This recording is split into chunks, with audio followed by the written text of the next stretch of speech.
você vai ter pensadores econômicos nesta época, como Ricardo e outros, que vão argumentar, não, menos você tem barreiras alfandegarias, mais livremente pode ser comprados e vendidos produtos através das fronteiras políticas, mas eles vão também chegar a um preço mínimo. Sim, porque os produtos produzidos mais baratos vão derrotar os produtos mais caros. E então os países e as regiões que produzem mais baratamente produtos vão então vender mais e, logicamente, vão se especializar na produção destes produtos que eles produzem mais baratamente, enquanto outras regiões vão produzir estas coisas que eles produzem mais baratamente. E então você vai ter uma troca internacional e, no final, todos os consumidores pagam para todos os produtos o preço mínimo, que é então bom para a prosperidade.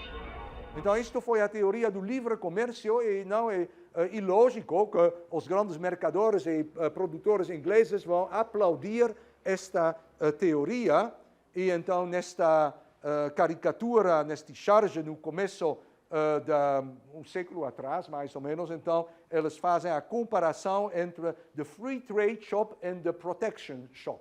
A loja do livre comércio, então, está cheio de muitos produtos, está uma fila para comprar, pois tudo é muito barato ali e tem muita escolha. E aqui, the protection shop, a loja da proteção, então tem só uma pessoa, o lojista diz, sorry, mister, me desculpo, mas eu não tenho nada, pois minhas prateleiras estão quase vazias, o que tenho é tudo muito caro.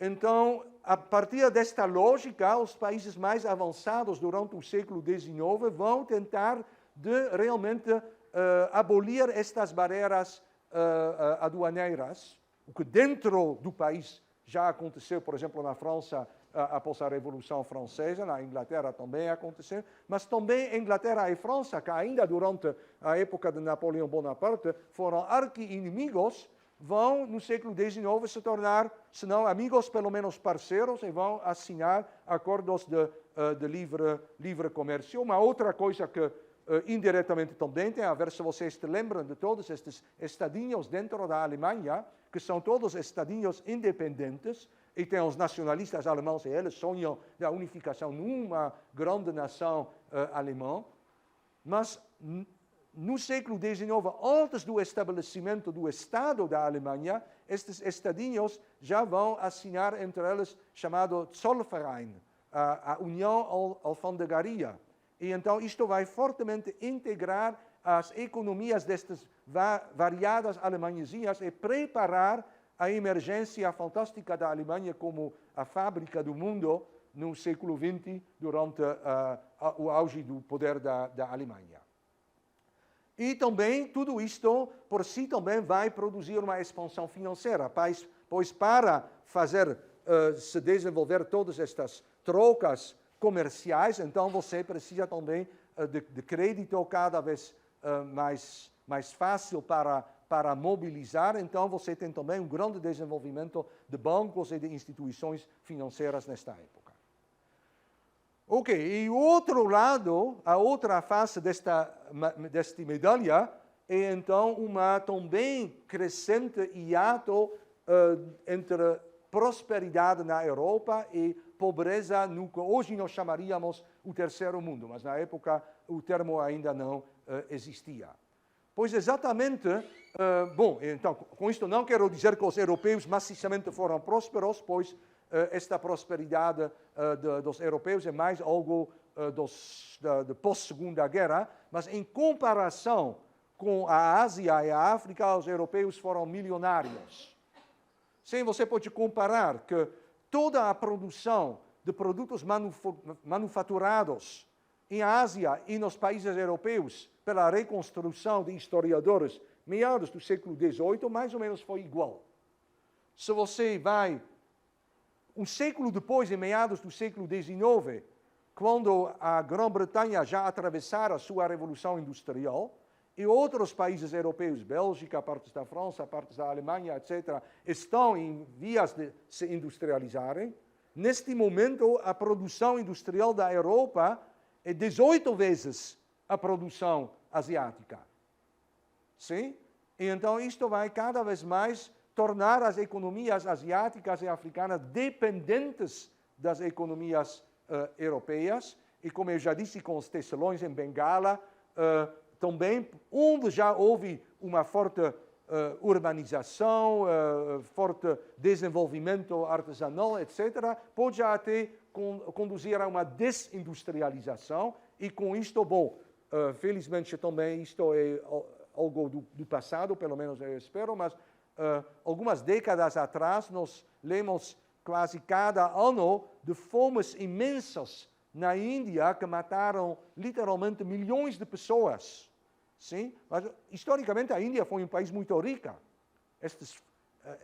Este empobrecimento, miséria, fome na Índia, que se tornou quase um provérbio internacional, é algo da contemporaneidade.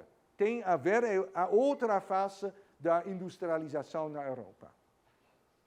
Ok, então, agora algumas coisas que eu já mencionei. Isto é, então, que a mesma revolução industrial depois vai também ser aplicada a outras coisas, transportes e comunicações e também a chamada arte da guerra. Sim, eu já disse que na minha modesta leitura a arte de matar outras pessoas não é realmente uma arte, mas ok, a gente fala da arte de guerra. Bom, sobre ferrovias eu já falei, e sobre navios eu também já falei, mas pensemos bem, ferrovias, e então isto vai ser uma enorme revolução também no século XIX.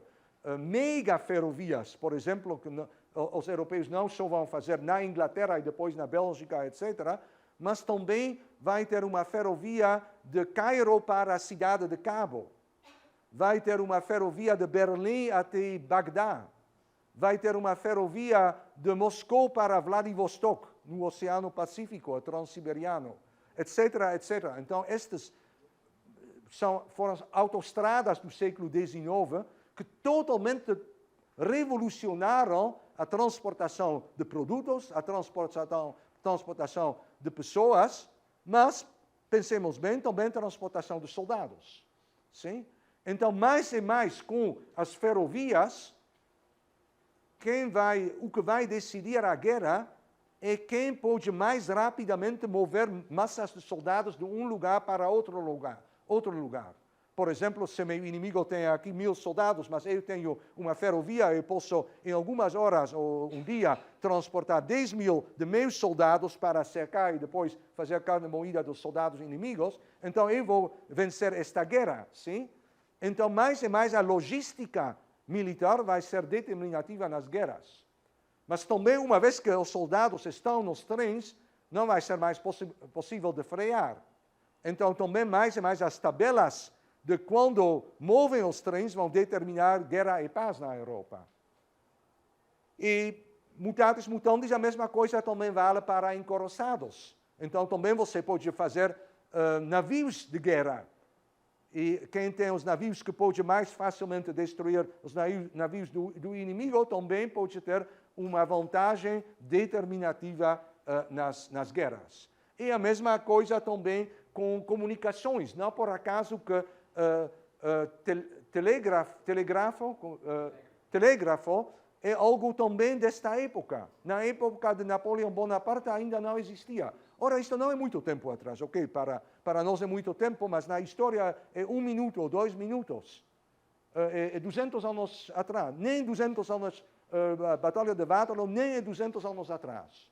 E Napoleão Bonaparte usou mensageiros a cavalo e moveu seus soldados a pé e com cavalos, do mesmo jeito como os romanos. Uma geração depois, houve telégrafos e houve ferrovias, e toda a guerra se transformou totalmente. Sim? E também o poder de fogo. Então, isto também é algo fantástico. Se você gosta muito de matar outros seres humanos, então, já nos falamos como foi um grande avanço do gênero humano, o mosquete, que no lugar de espada, você pode, à distância, matar um outro ser humano. Agora, eles vão também mecanizar fuzis e você vai ter metralhadora.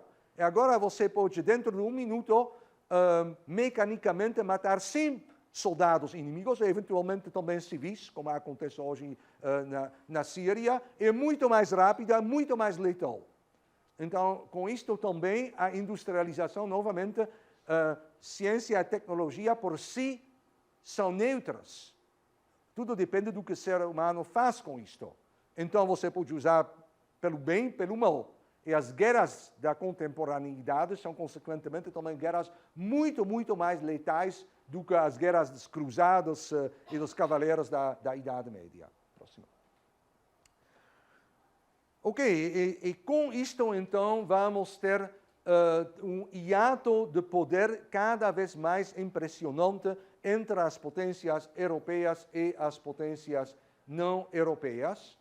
E isto, por si, tem consequência que o poder direto europeu e, eventualmente, também o poder indireto vai se expandir contra as potências e as sociedades não europeias. Quando eu falo de europeus, então, eu também englobo os Estados Unidos, que cultural e politicamente foram um prolongamento e bastante perto da mesma civilização. Isto também, então, uma pequena estatística pode te dar a ideia. Se você olha para todos os territórios que os europeus, com todas as suas colonizações de Cristóvão Colombo e Vasco da Gama e James Cook e todos os outros na Idade Moderna, e nós chegamos então na época de Napoleão Bonaparte, e tudo junto que os europeus controlam da terra é algo como 1/3 do território, que já é mais do que a proporção de sua população, embora relativamente houvesse mais europeus no século XIX do que hoje, também porque graças à industrialização, então a população europeia vai crescer, e só no segundo momento, no século XX, que as populações do terceiro mundo vão crescer, mas mesmo assim, então os europeus controlam 1/3. Agora vamos um século depois, e nós chegamos à Primeira Guerra Mundial. E após a Primeira Guerra Mundial, algo como 5/6 da Terra são controlados pelos europeus. E o último sexto, geralmente, é indiretamente controlado por europeus. Com talvez uma grande exceção, que é o Japão, que vai, por própria força, se modernizar e escapar desta colonização.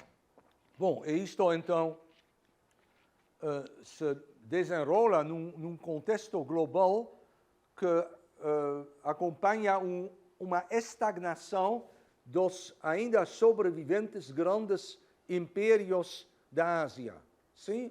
Até então, o Império Otomano ainda existe, a Pérsia é um grande império, os grão-mogols já foram limpados, agora são os ingleses, mas a China ainda é um mega-império, Japão independente, Coreia independente. Bom, então, mas mais ou menos, nós sabemos exatamente porquê, mas elas entram num declínio, numa decadência, todas juntas, e isto vai muito facilitar a penetração europeia destes impérios. Sobre a Índia já falei. Aliás, aqui na imagem você pode ver também, então, o século XIX é o século da predominância do homem branco, podemos dizer.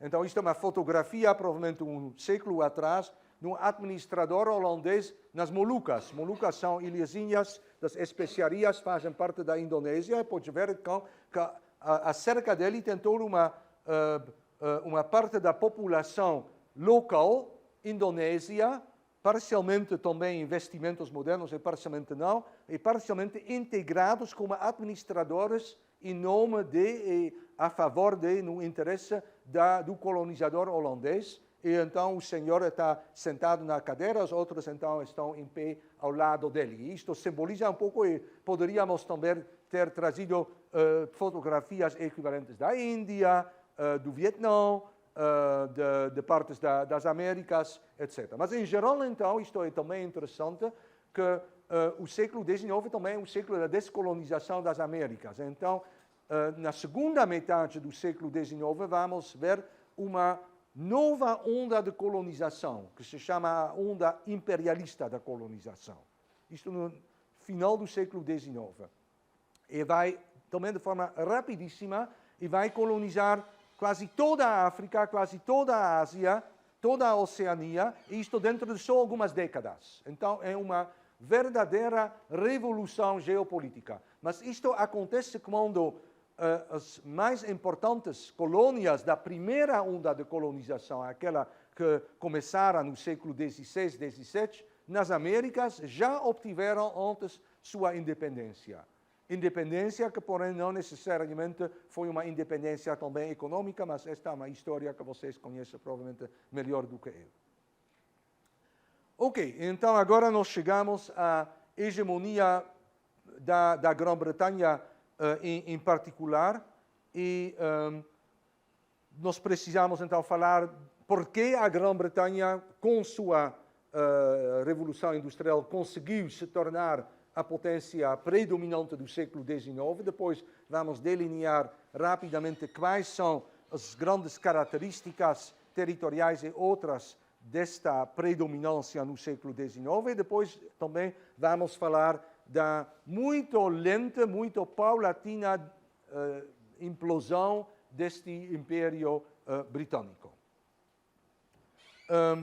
Então, a primeira coisa que a gente pode ver ali, esta imagem é interessante, é uma...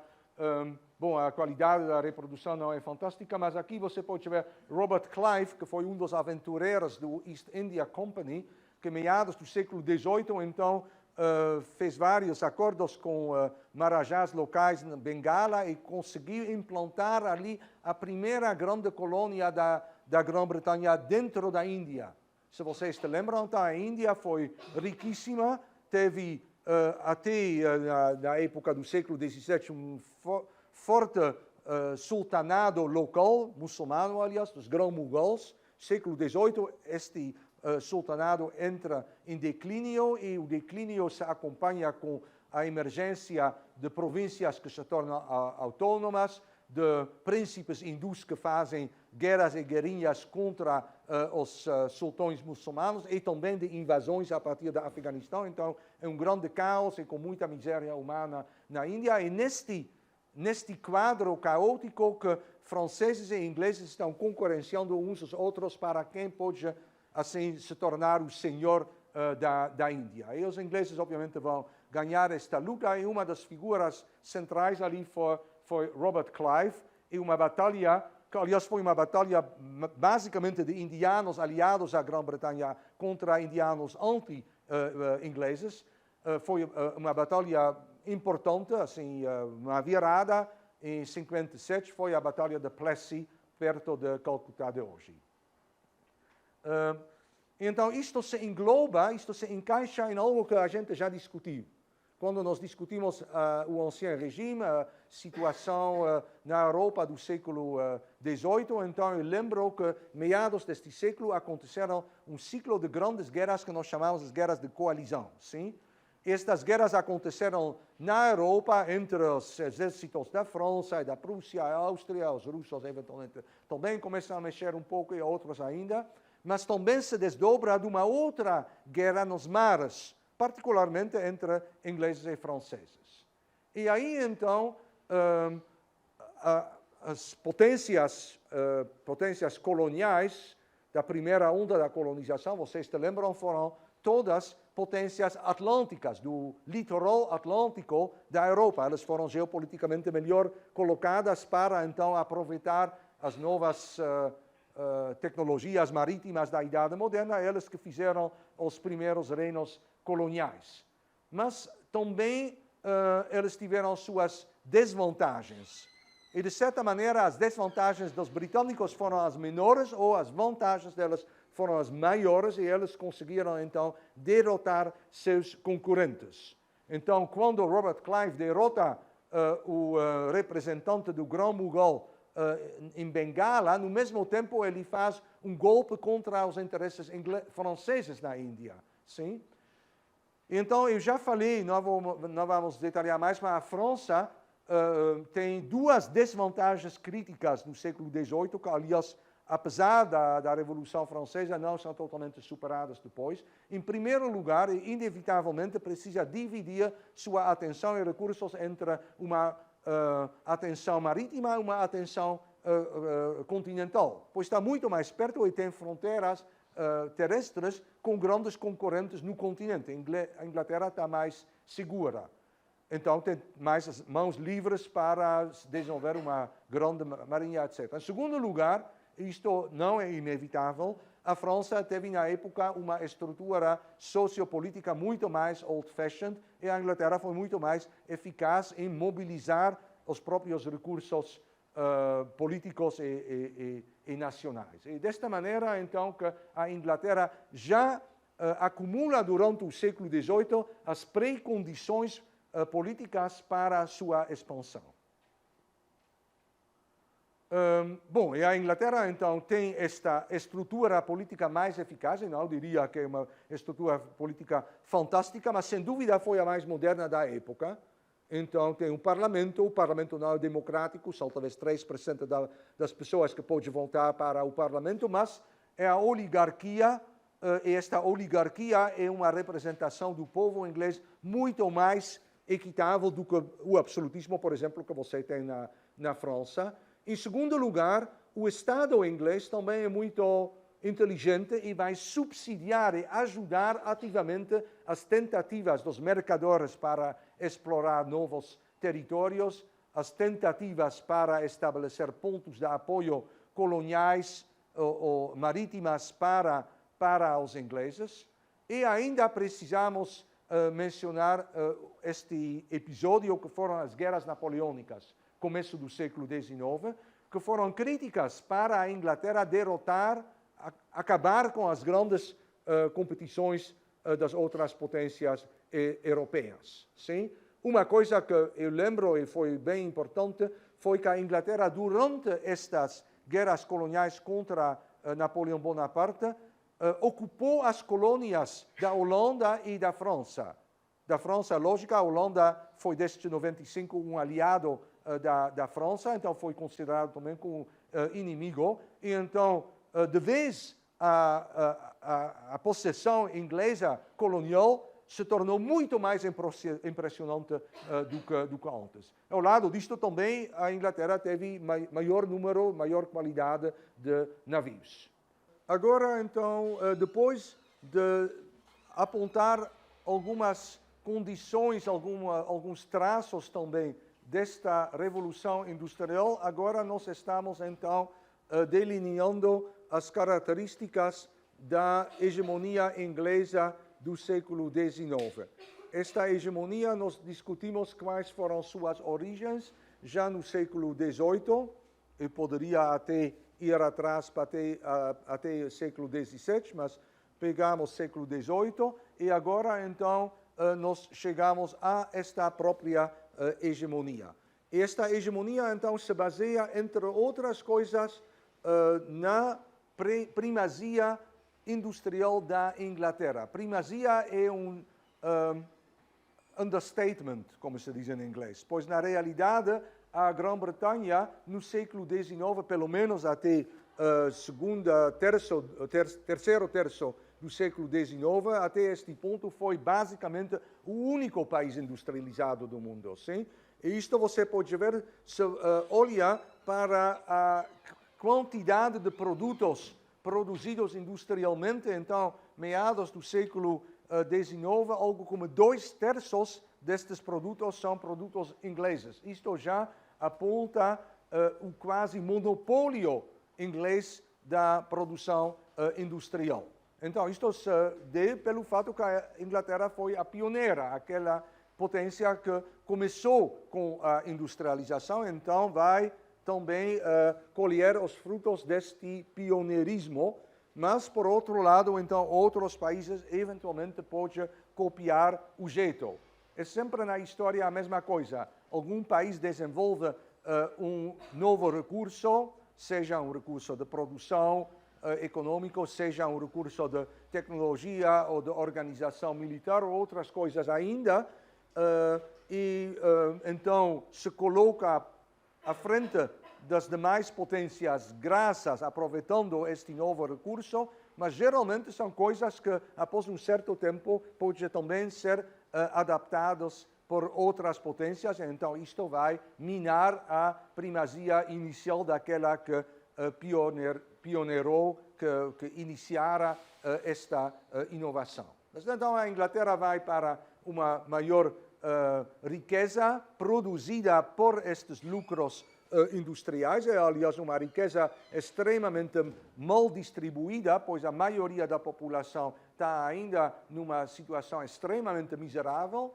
A Inglaterra do século XIX é o país clássico de todas as misérias da Revolução Industrial, das crianças trabalhando nas minas, das mulheres que precisam trabalhar nas fábricas 12 ou 14 horas por dia, até famílias inteiras que precisam, por falta de alternativas, dormir nas fábricas, perto dos seus lugares de trabalho. O mínimo que eles recebem, às vezes ainda são obrigados a gastar o pouco que eles ganham nas próprias lojas da fábrica, onde os produtos que eles precisam são vendidos a preços inflacionados, etc. Então, a Inglaterra, durante esta época, é o país tradicional, como se diz, the workshop of the world, a manufatura do mundo inteiro. Como se diz em nosso dia que a China é the workshop of the world. Bom, na imagem, então, você pode ver que isto também se traduz nesta enorme expansão dos transportes e comunicações, e a Inglaterra, e Londres em particular, então, vai ser o ponto de partida de também massas de migrantes que vão para além mar, em particular para os Estados Unidos.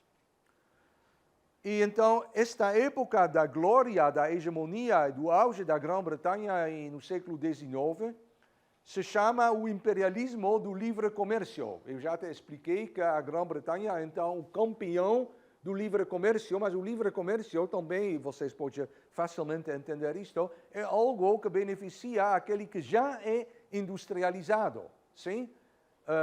E então, isto é algo que está contra os interesses daqueles que ainda precisam se industrializar. Digamos que a Inglaterra produz um certo produto por 100 livros esterlina cada item, digamos uma peça de maquinaria. Agora a Alemanha quer produzir também a mesma máquina, quer também se industrializar. Ora, na Alemanha não tem estas fábricas enormes e já bem administradas, com experiência, que por décadas já existem na Inglaterra. Então, as duras penas, os alemães também vão produzir as peças para esta máquina, mas na Alemanha o preço de produção chega a 200 libras esterlina. Agora, no mercado livre, aquele que vai comprar as peças da máquina vai, obviamente, para o preço menor.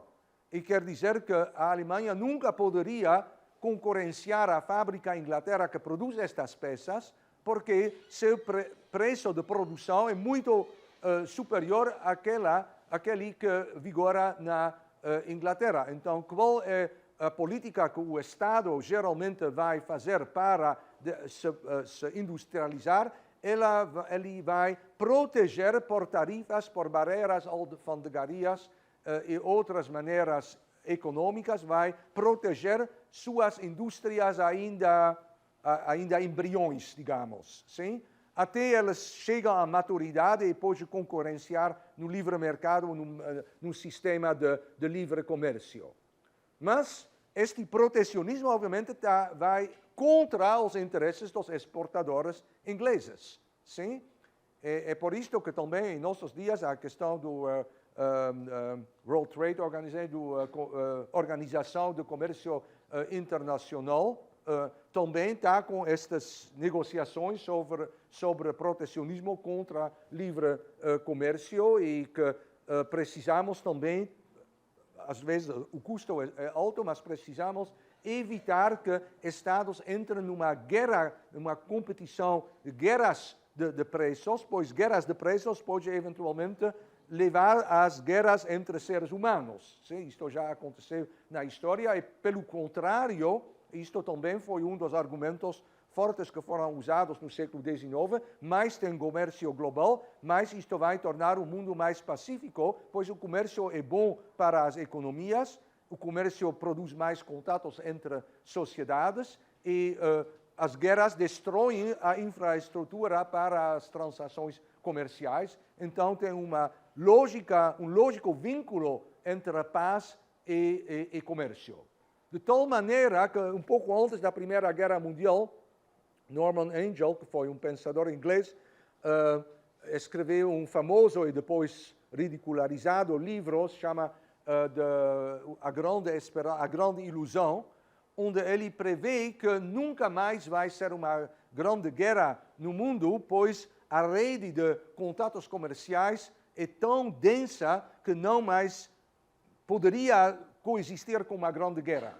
Isto foi, eu acho, publicado em 11 e 12, e 2 anos depois eclodiu a Primeira Guerra Mundial, que foi a maior guerra da história humana até então. A Segunda Guerra foi ainda 3, 4 vezes piores em termos de perdas humanas, então nós chegamos a estes números de baixos catastróficos e incomparáveis com qualquer outra guerra na história humana. Bom, mas então a Inglaterra vai aproveitar, por um lado, e também pressionar os outros para aceitar, por outro lado, este livre comércio internacional. E, obviamente, a base primordial da predominância britânica é exatamente sua ímpar marinha e também frota comercial. E com isto, então, ela tem também o recurso preferido para fazer múltiplas intervenções. Sim, hoje tem uma certa reticência internacional contra intervenções. Veja novamente o que está acontecendo com a Síria, mas no século XIX, século do imperialismo também, estes escrúpulos existiram muito menos e houve muitas intervenções.